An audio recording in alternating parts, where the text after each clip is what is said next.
dog, I don't even remember the year. My memory, as far as details, I've lived a nice, eventful life, but I've known you for several years, like several years.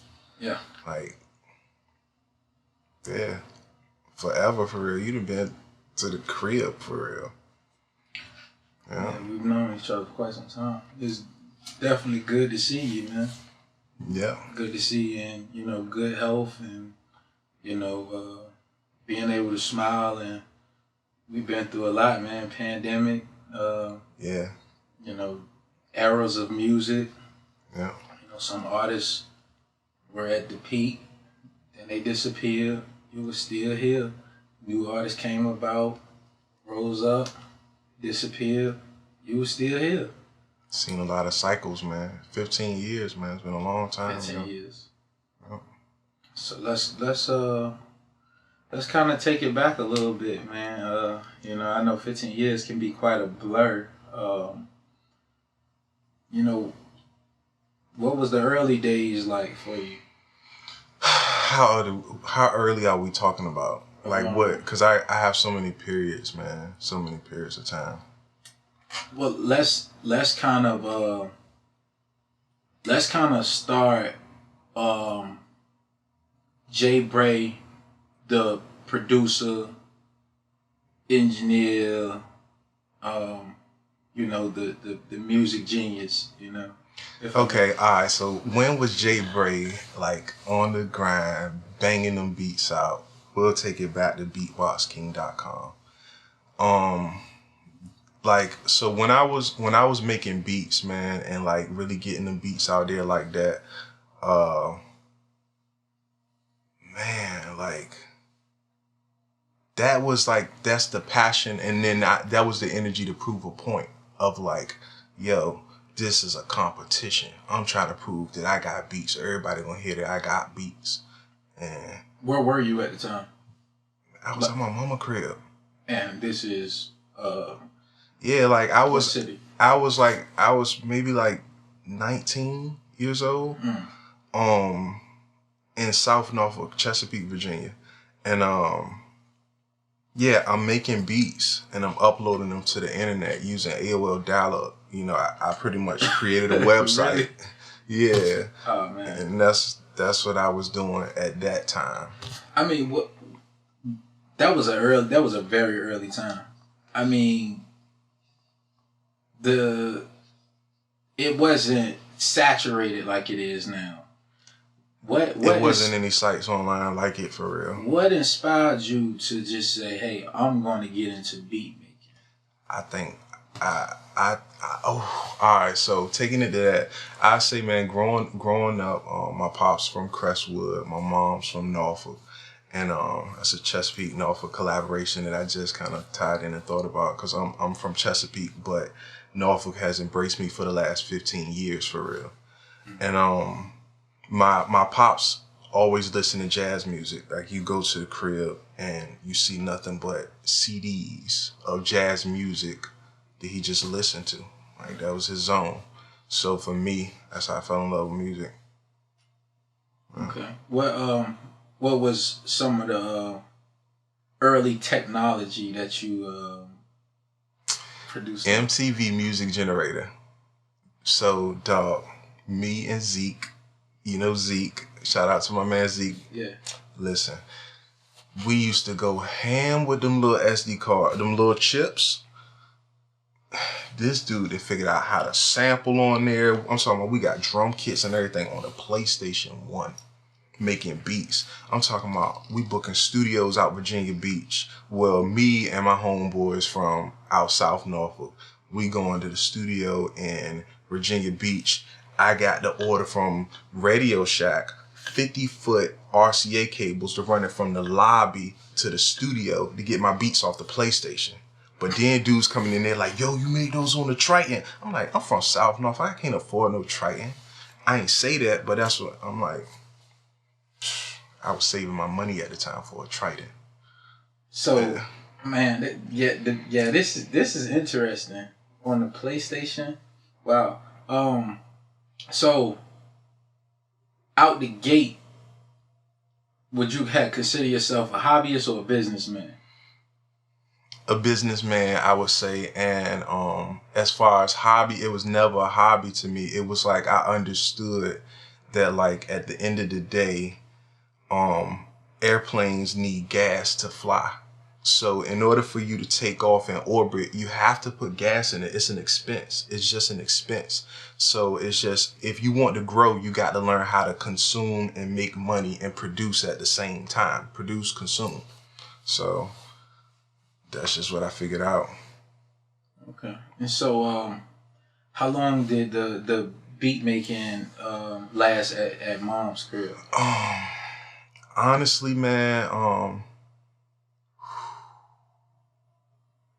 my routine, I used to make like so many beats, like 4 or 5 beats a day when I was working on the website. Hundreds of beats. I got hundreds of beats on my hard drive that I'm about to donate.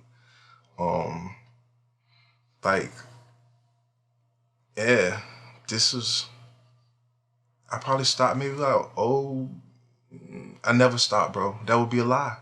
I made beats like last week. Like, I got joints on my computer. But it's just like, I'm select for who I work with. You know what I mean? Like, it's got to be the right time, the right moment. I got to feel it. If I don't feel it, I don't care about the money. I don't care about the money. Now, when it comes time to that's my baby. Like, me sitting on that board and playing some music, that's my baby. I protect that baby. So, like, if I like you and if I feel, all right, I'm going to make a beat. And I like a lot of stuff. So, yeah. How did it make you feel at the time? Like, what were you feeling like as far as life? You know, being able to make these beats and people gravitating, and like, how are you feeling? I mean, early on it was cool because it was just I was being exposed to, oh wow, people rapping on my beats now. Oh wow, I'm on the radio now. Oh wow, they doing shows. Oh wow, this is cool. You know what I mean? I mixed this song. It was just a lot of that, and it's still a lot of that. So, I'm always in awe about creation. Mm-hmm. Yeah. So what took you I guess out of Mom's crib, and where did you go from there? So, man, I was just just recording guys in the neighborhood, and it got to the point the way they started telling their friends, and when they started telling their friends, Mom crib started jumping. So I started looking for a building on my own, man, and at the time it was an artist I was working with. It was a group they were called the Hooligans. Rest in peace, Khalid, man. A lot of things I've done, was just for his legacy, because they put me in a situation that if it weren't for them, I wouldn't be where I am. So I'm in the studio with Spud, right? Spud. And I'm like, yo, Spud, man, I gotta find a studio, man. And he was like, Jay, we got a studio, a whole bunch of equipment. Don't nobody know how to use the equipment. You can come in there and look at it. So, he would come through the joint, pick me up, just leave me in the studio with like $30,000-$40,000 worth of gear. Just like kind of plugged up, like somebody got them set up and then left. The manuals on the table and everything. This was LRP Recording Studio. You remember LRP, Lil Rob Productions? Mm-hmm. Yes, this was their studio. And that was my way in to Norfolk, for real, man. Like, and it's South, it's the South, I'm from South Norfolk. They really embraced me. And I was able to open that studio up to the public, to where the studio made money and I was able to start earning as an engineer and producer. And how long did you stay with LRP? So at the time, the city was paying everybody to relocate. So the owner, she pretty much wanted to relocate, and we just didn't open up another studio. So that was maybe about a couple of years. I'm guessing. About how old are you? You gotta guess my age. age? Everybody got to guess my age. People watching this, I'll post this one. I'll tell you how old I am 1 week after this drop. Okay. Yeah, we do it like that. Okay, so we guess J Bray age. We know mom's period. We know the early we know the early beginnings is around 19ish.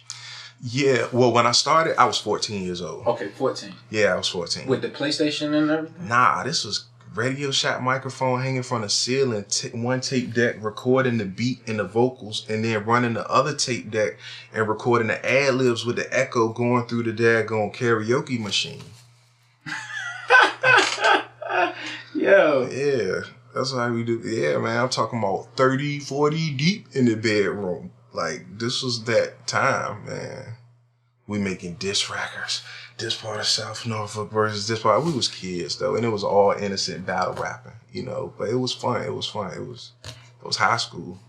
So I was playing basketball. Like, I'm tall, and, yeah, I was all right. Like, I averaged a double-double. People know that I was hooping. Like, I dunk on you back in the day. Shoot. But I discovered music my junior year, and I knew what I wanted to do for the rest of my life. It was a rap. Yeah. So you go from the early beginnings, mom's crib, making beats, discover, hey, this thing could work for me. This is what I want to do. You link up with some guys, you at LRP? Yep. Yeah, Lil Rob Productions. Yeah, LRP Productions. LRP. Yeah. And that's Norfolk, right? Yeah. So is that your introduction to Norfolk as far as branding yourself, J Bray? Yeah. Okay. Yeah, and I don't know. I might have been JB Easy at the time. A tattoo that I had. I remember JB. I put flames on it when I changed, and I said, okay, well, I just want to be who I am. You know what I mean? I'm gonna be me, J Bray. That's my name. That's who I am. So, the owner wants to move from the building. Y'all don't open another studio. Yeah. So at that time, he had went a different direction, and now at this point, I'm back at my mom's crib. But now it's like clients and quadruple times 10. Plus, I got all this equipment, And so at that time, I had a kid, so I had to get a job. I went to work at Haynes. And at Haynes, every lunch break, I was learning how to code websites. Yeah. And I started beatboxking.com. I started making 5 beats a day and then learning to code on my lunch breaks. That's how that took place. Then I started putting CDs in stores, all in the 757. That's how I met Keno, because I put CDs in the mall. And he like, oh, you got beats, huh? I got beats too. You know what I'm saying? I'm like, man, get out of here. I'm trying to get some money. You know what I'm saying? That's how I'm thinking. But, I built such a respect from him because he was hustling and getting it. And I moved in and he like, what you trying to do? This is my establishment. And that's how our relationship began. When you say you moved in?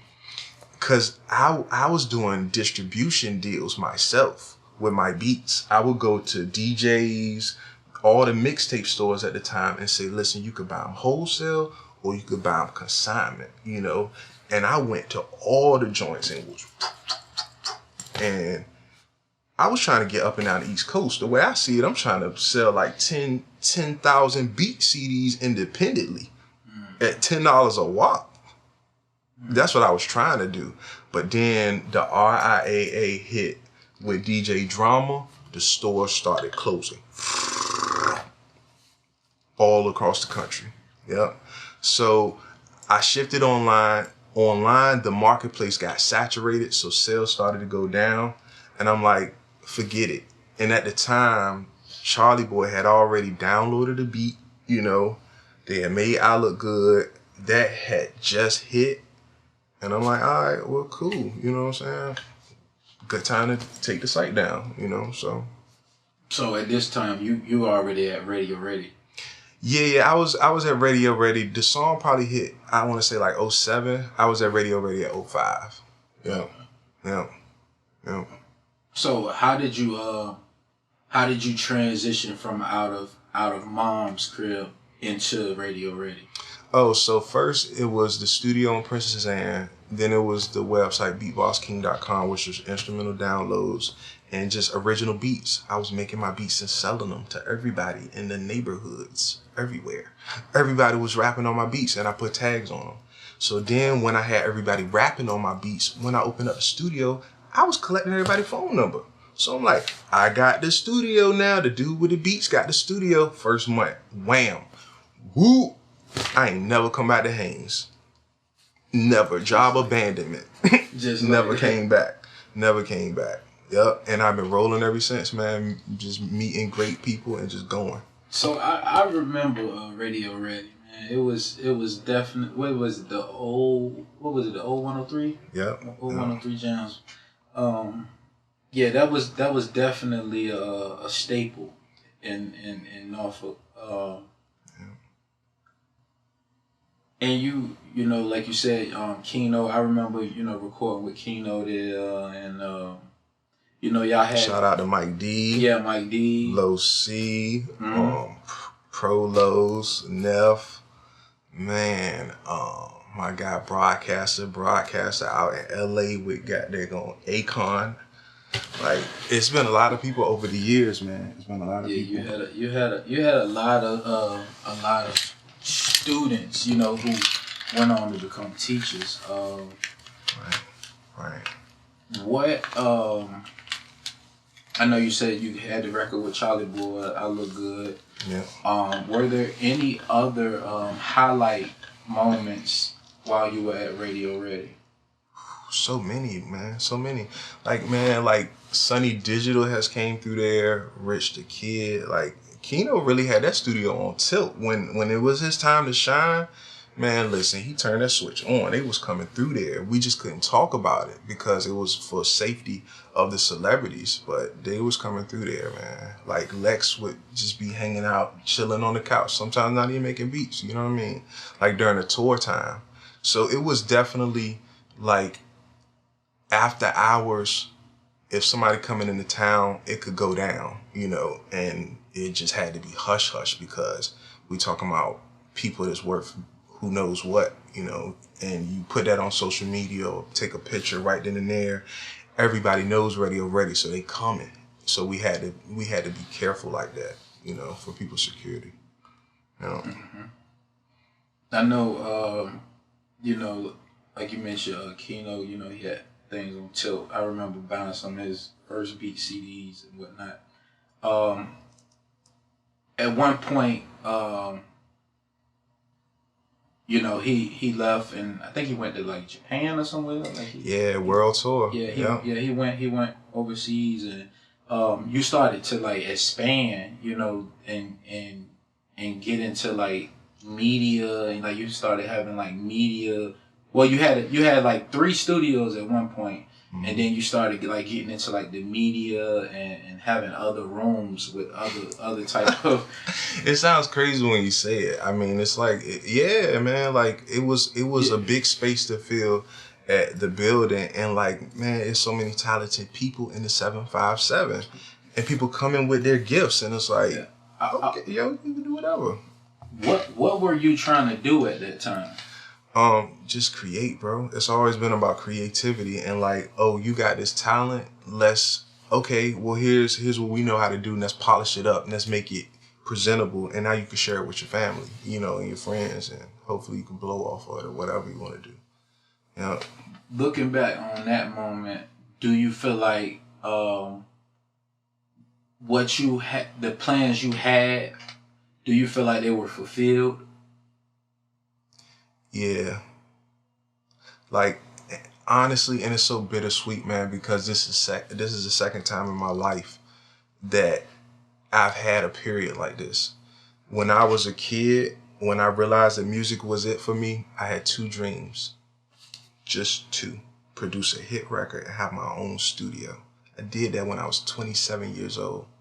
Like when you reach your life's moment at a young age, what you gonna do after that point? So why do you think I just became a public servant? Because it's like I did me already. God got me out the way early. You know what I'm saying? So then it just became about everybody else. Newsflash, blacks still killing blacks, nigga, newsflash. Cops still killing blacks, nigga, newsflash. The dollar down like these niggas on the news, man. Niggas quick to say what's up with nothing new, man. What's up? Shit, same old. What's good with you? Not much. Newsflash.